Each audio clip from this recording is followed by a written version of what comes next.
درود بر شما همراهان گرامی. امیدوارم حال دلتون خوب باشه. لطفاً برای بهتر دیده شدن این ویدیو لایک، کامنت و سابسکرایب رو فراموش نکنید و این ویدیو رو برای دوستان خودتون هم ارسال کنید. با ما همراه باشید. درمان کبد چرب چیست؟ کبد چرب یه بیماری شایع در افراد مبتلا به اضافه وزن و دیابت هست که در مراحل ابتدایی هیچ علائمی ایجاد نمی‌کنه، اما میتونه مشکلات جدی رو برای سلامت ایجاد کنه. مصرف الکل و خوردن حجم زیادی از غذا موجب میشه تا مقداری از کالری‌های مصرفی ما به چربی تبدیل بشه و این چربی در سلول‌های کبدی ذخیره میشه. اما در اکثر مواقع درمان کبد چرب با تغییراتی ساده در سبک زندگی و به کار بردن روش‌های خانگی و مصرف داروهای کنترل کننده درمان میشه. در این ویدیو میتونید با روش‌های مختلف درمان کبد چرب آشنا بشید. درمان کبد چرب. برای درمان کبد چرب در اولین مرحله باید سبک زندگی خودتون رو تغییر بدید و کمی برای کاهش وزن خودتون تلاش کنید. ترکیب کاهش وزن و مصرف غذاهای سالم تأثیر فوق‌العاده‌ای بر درمان چرب شدن کبد داره. در حالت ایدئال کاهش 10% از وزن میتونه تا حد زیادی به درمان کبد چرب کمک کنه. اما بهترین درمان کبد چرب چی هست؟ در ادامه این ویدیو میتونید با راهکارهای مؤثر برای درمان کبد چرب آشنا بشید. ورزش کردن. برای درمان کبد چرب در خانه قبل از هر اقدامی باید سبک زندگی خودتون رو کمی تغییر بدید. آمارها نشون میده که مهمترین دلیل ابتلا به بیماری‌های کبدی عدم تحرک بدنی است. انجام ورزش روزانه خطر ابتلا به کبد چرب رو کاهش میده و از رسوب کلسترول و چربی در کبد و رگ‌ها جلوگیری میکنه.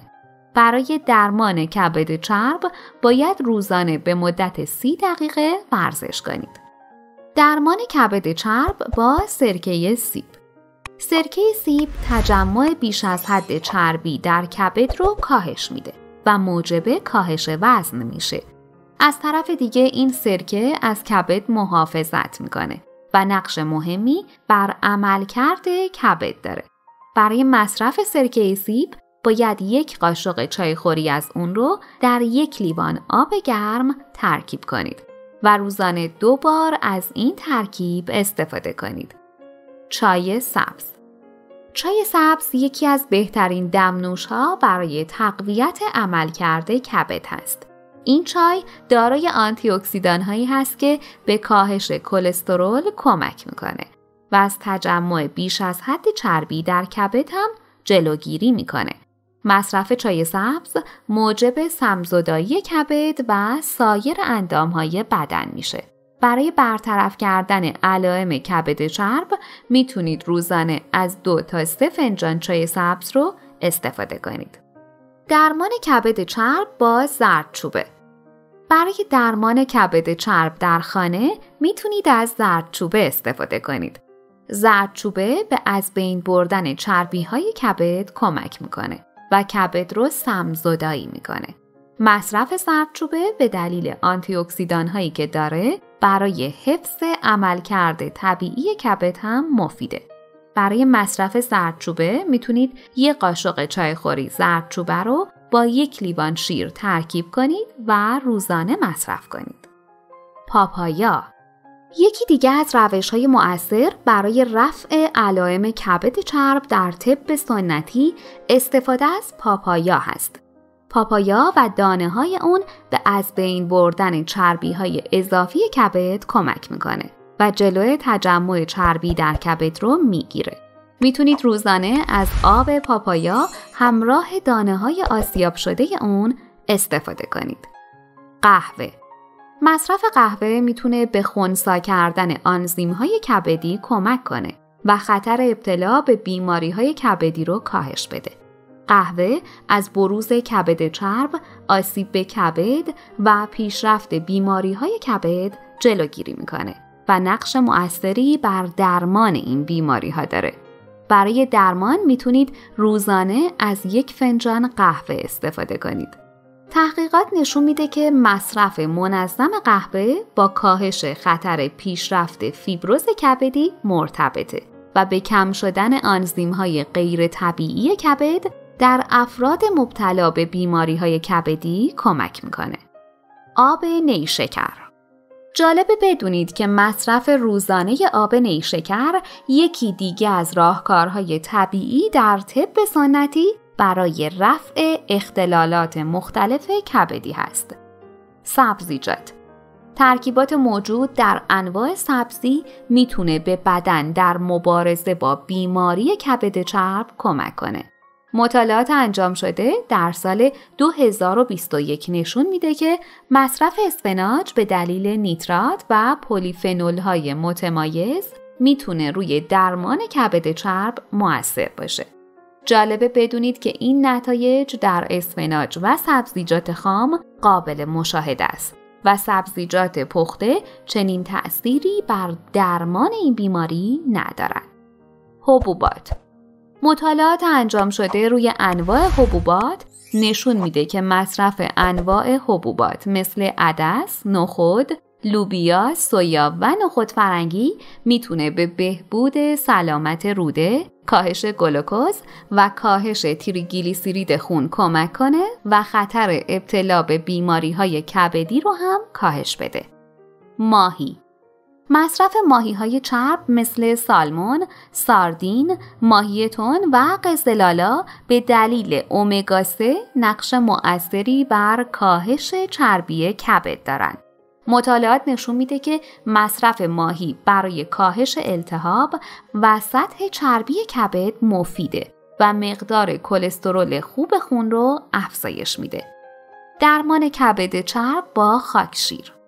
خاکشیر یه روش مؤثر برای درمان کبد چرب در طب سنتی هست. برای مصرف خاکشیر میتونید جوشانده اون رو به صورت ناشتا مصرف کنید. خاکشیر خاصیت سم‌زدایی داره و کبد رو از سموم و چربی‌های اضافی پاکسازی میکنه. تخمه آفتابگردان.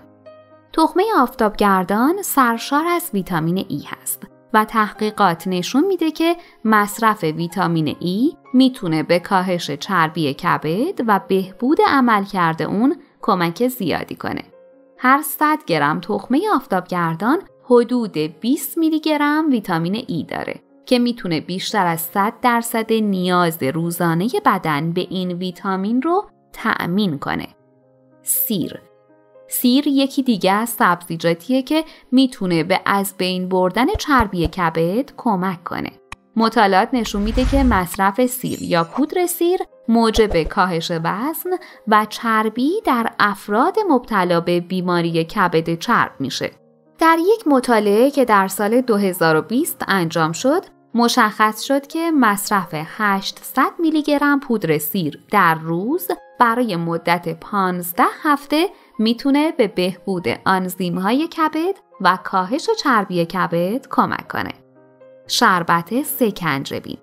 برای تهیه سکنجبین باید 1 واحد سرکه انگور طبیعی رو با 2 واحد عسل و 8 واحد آب ترکیب کنید. سپس مواد رو روی حرارت قرار بدید تا به صورت ملایم بجوشن. زمانی که حدود 1/3 اون بخار شد، میتونید 1 دسته نعنا بهش اضافه کنید. در نهایت این شربت رو صبحها به صورت ناشتا و یا 1 ساعت بعد غذا میل کنید تا کبد چرب شما درمان بشه. درمان کبد چرب با گیاهان دارویی. در طب سنتی برای درمان کبد چرب در زنان و مردان توصیه میشه که از گیاهان دارویی استفاده کنید. برای درمان کبد چرب با عرقیات میتونید از عرق شاتره و عرق کاسنی، عرق خار مریم و عرق رازیانه استفاده کنید. این گیاهان دارویی هم به درمان این بیماری و همچنین پاکسازی و سم‌زدایی کبد کمک میکنند. درمان فوری کبد چرب با دارو. بهتره بدونید که هیچ داروی رسمی و تایید شده‌ای برای درمان کبد چرب وجود نداره.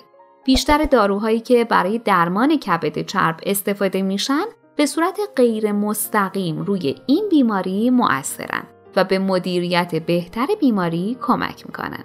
در اکثر بیماران پزشک از داروهایی برای درمان فشار خون، کلسترول بالا، دیابت نوع 2 و چاقی استفاده میکنه.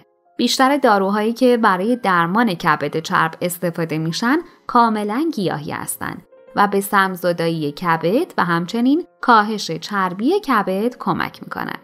برای آموزش درمان کبد چرب بهتر زیر نظر متخصص گوارش از داروهای گیاهی برای درمان کبد چرب استفاده کنید.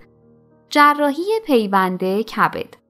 آخرین راهکار برای درمان کبد چرب زمانیه که این بیماری درمان نشه و کبد به طور کامل از کار بیفته. در این حال پیوند کبد انجام میشه. در این شرایط بیمار باید در لیست انتظار پیوند کبد قرار بگیره و بخشی از کبد یک فرد اهدا کننده رو در بدن قرار بده. از اونجایی که کبد میتونه خودشو بازسازی کنه، بخش پیوند شده کبد دوباره به صورت یک کبد سالم و طبیعی رشد میکنه. اگه بیماری کبد چرب درمان نشه، چه اتفاقی میفته؟ در صورتی که بیماری کبد چرب به موقع درمان نشه، خطر التهاب و آسیب به کبد افزایش پیدا میکنه و در این شرایط ممکنه فرد به بیماری‌های خطرناکی مثل هپاتیت الکلی، سیروز کبد، سرطان و نارسایی کبد مبتلا بشه. برای درمان کبد چرب از چه غذاهایی پرهیز کنیم؟ برای بهبود کبد چرب سعی کنید مصرف الکل رو به طور کامل کنار بذارید و به جای مصرف غذاهای ناسالم و شیرین تنها از مواد غذایی سالم و ارگانیک استفاده کنید.